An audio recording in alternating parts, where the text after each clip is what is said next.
Vamos lá, galera, beleza? Vamos aqui rapidinho falar sobre essas definições. O pronunciamento técnico CPC 39 traz essas definições aí, mas também tem o 48 que também traz alguma coisa. Na verdade, o 48 traz outras definições, inclusão de outros conceitos que não era tratado, né, pelo CPC, mas isso não vem ao caso. Vamos falar sobre instrumento financeiro, ativo financeiro, passivo financeiro, né, títulos patrimoniais ou instrumentos patrimoniais, ok? Como eu já tinha dito a você anteriormente no vídeo passado, você já viu que você vem trabalhando com instrumento financeiro, você vem trabalhando com aqueles recebíveis, né? Aquelas contas a receber e a pagar, que são coisas tradicionais, que são títulos. Esses títulos são contratos que dão origem, né, a uma relação entre duas partes aí. Isso pode ser considerado um instrumento financeiro, mas não um instrumento financeiro propriamente dito, porque você não negocia, né? Apesar de estar dentro da definição e estar dentro do CPC 48, tá bom? Mas vamos voltando aqui rapidinho. O que são instrumentos financeiros? Né? Tá aí. É um contrato que dá origem a um ativo financeiro, a um passivo financeiro ou a um instrumento patrimonial ou título patrimonial, tá certo? Então, todo contrato que originar um ativo financeiro, um passivo financeiro, ou tem nele, né, uma relação de instrumento patrimonial, eu posso chamar isso de instrumento financeiro. O que você tem que lembrar é o seguinte: se determinada parte está contratando um ativo financeiro, a outra ou tem um passivo financeiro ou está disponibilizando instrumentos patrimoniais para outra parte, tá certo? Se a empresa A, por exemplo, ela está contratando um ativo financeiro, a empresa B, tá certo? Provavelmente terá ou tem um passivo financeiro e o instrumento patrimonial, né, que também foi cedido pela empresa B, enquanto a empresa A tem um ativo financeiro, tá certo? Relacionado a algum empréstimo, seja lá o que for, tá certo? Ou a disponibilização de capital para outra empresa, ou a disponibilização de recursos, né, ativos. Só que nessa relação, esse instrumento ou esse contrato vai dar o quê? Vai dar crédito a uma e vai dar exatamente o quê? Débitos a outra, porque a outra vai ficar devedora, tá certo? Ou a parte ativa será o quê? Será considerada sócia, tá certo? Ou acionista, tá certo? Da outra empresa. É uma relação, tá certo? Onde se cria um ativo num lado, um passivo ou um instrumento patrimonial no outro, ok? Mas vamos dar continuidade porque você vai visualizando melhor de acordo com os exercícios, tá certo? Agora, lembrar aqui, essa parte final é o que tem lá no CPC. É um contrato que dá origem a um ativo financeiro em uma entidade e um passivo instrumento patrimonial em outra entidade, ok? Alguma dúvida? Acredito que significa que quando há um ativo é porque alguém em outra parte tem um passivo ou disponibilizou um instrumento patrimonial. Significa que você adquiriu cotas ou ações. Esse instrumento financeiro, esse ativo financeiro, ele representa, tá certo? Em alguma outra parte um passivo ou o capital de uma outra empresa.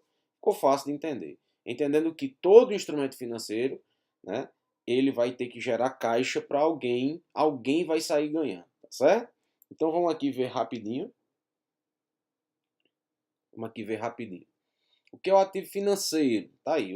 Não existe coisa mais financeira do que caixa ou se transformar em caixa, né? Então, um instrumento financeiro ativo financeiro aí, ele é caixa. Ele é um instrumento patrimonial também de outras empresas. Quer dizer, tá vendo aí em cima? Quer dizer, são participações no PL, ações, cotas. Você está adquirindo um ativo financeiro que representa caixa, alguém vai ter que lhe pagar alguma coisa, ou você está adquirindo um instrumento financeiro que representa instrumentos patrimoniais, cotas e ações de outra empresa, que também no final vai ter que lhe dar o que? Caixa. Tá certo? E é um direito contratual de gerar o que? Caixa, um instrumento patrimonial ou títulos patrimoniais que gerem caixa. Em outras palavras, você está adquirindo um título que vai lhe dar dinheiro, vai lhe dar recurso, ou vai lhe dar outro instrumento financeiro que vai lhe dar outro instrumento financeiro, e aí vira, como nós dizemos, né? vai virar uma cadeia de instrumentos financeiros, tá certo? É um instrumento de troca. Então você já sabe, eu não uso isso para mim. Significa que eu estou adquirindo e eu vou trocar na primeira, né? Ou na melhor opção, não na primeira, desculpa, mas na melhor opção possível, tá certo? Onde alguém vai me oferecer mais dinheiro ou outro instrumento financeiro ativo mais atrativo, tá certo? E eu faço essa troca. Eu não fico com ele como bem de uso. Ele não é um bem de uso, ele é um bem de troca. Já o passivo é a contra-relação.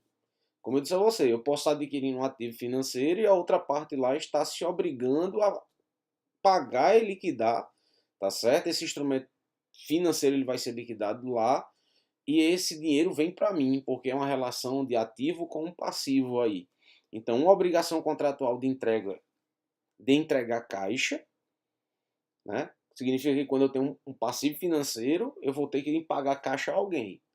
Ou outro ativo financeiro, quer dizer, eu posso concluir esse negócio através de um outro ativo, que seja financeiro, tá certo? Que me dê um recurso financeiro. Pode ser, por exemplo, uma commodity, a gente tem aí N casos lá na frente que eu vou mostrar. Pode ser milho, boi, isso tudo, né? Tem relação de mercado, trigo, tá certo? Pode ser um instrumento entendendo que eu vou pegar o título em si. Às vezes não é o bem em si, mas a representação titular dessa commodity, a representação titular né, de uma safra imensa de milho, tá certo?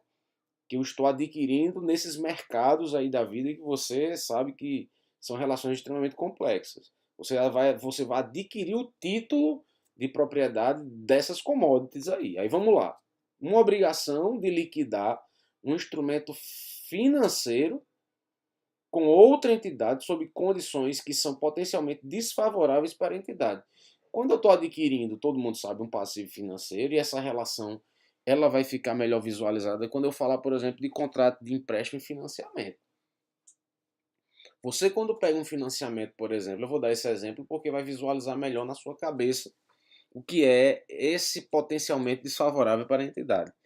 Você quando vai adquirir, por exemplo, um apartamento pela Caixa, vamos supor que o apartamento seja 200 mil, os juros que você vai pagar durante esses 30 anos vão superar os 200 mil que você pegou de empréstimo para dar a entrada, né, ou para conseguir esse apartamento para você através da construtora. A construtora recebe os 200, mas a Caixa vai receber um pouquinho mais.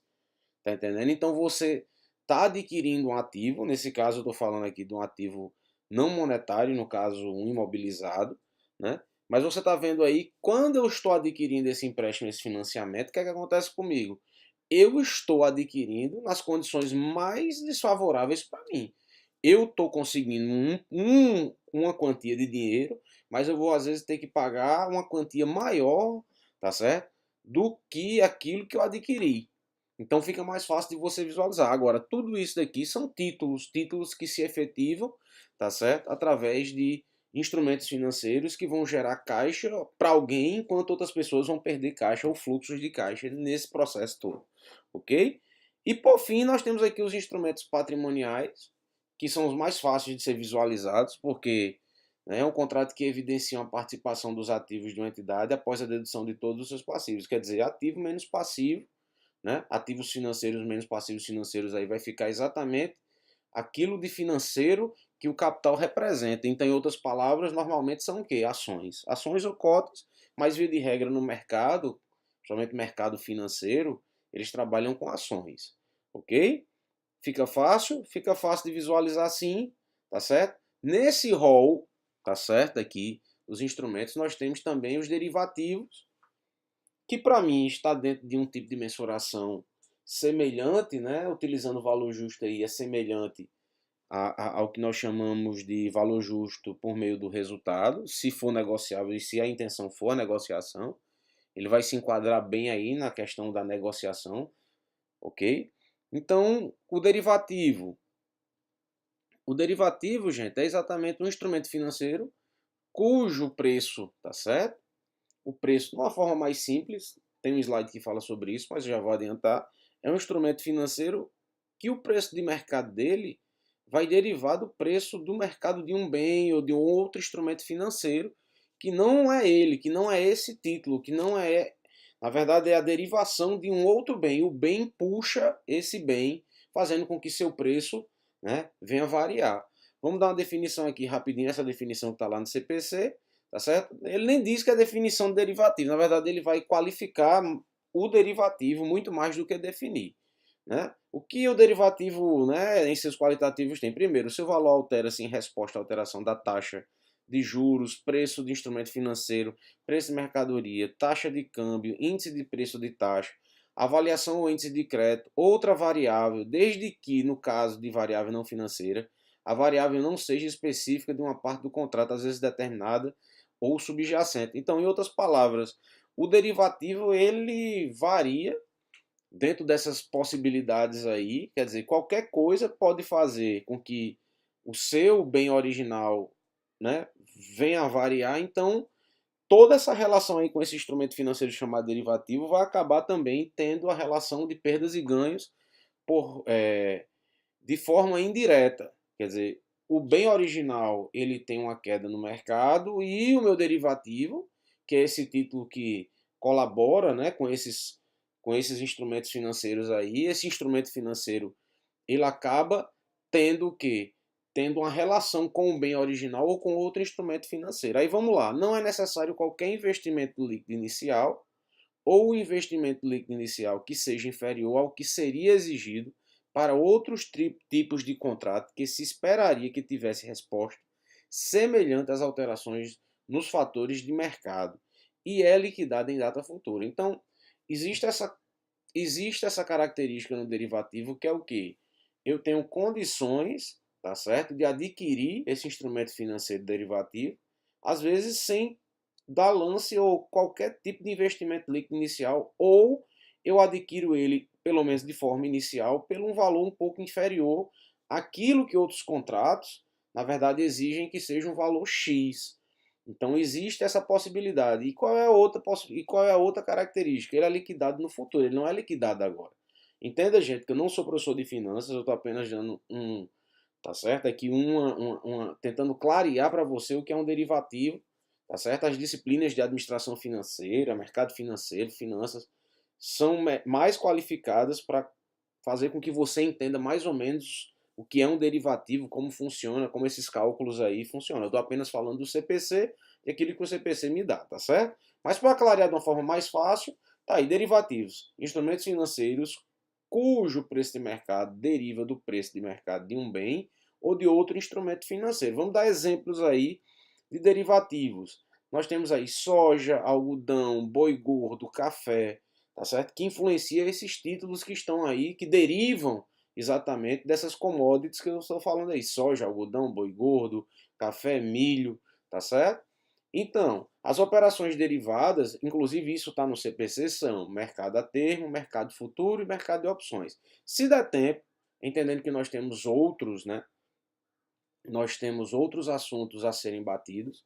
Eu prometo tentar falar um pouquinho sobre cada um deles, entendendo que eu não sou da área de finanças puras, de cálculos. Eu sou professor de contabilidade financeira, direito tributário, essa área mais normativa, tá certo?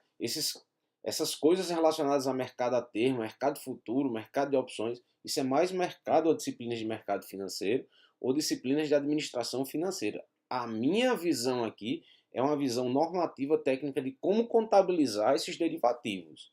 Então, para mim, o que importa mais é o quê? O reconhecimento e desreconhecimento e mensuração desses, né, desses instrumentos financeiros que eu estou falando aqui para você.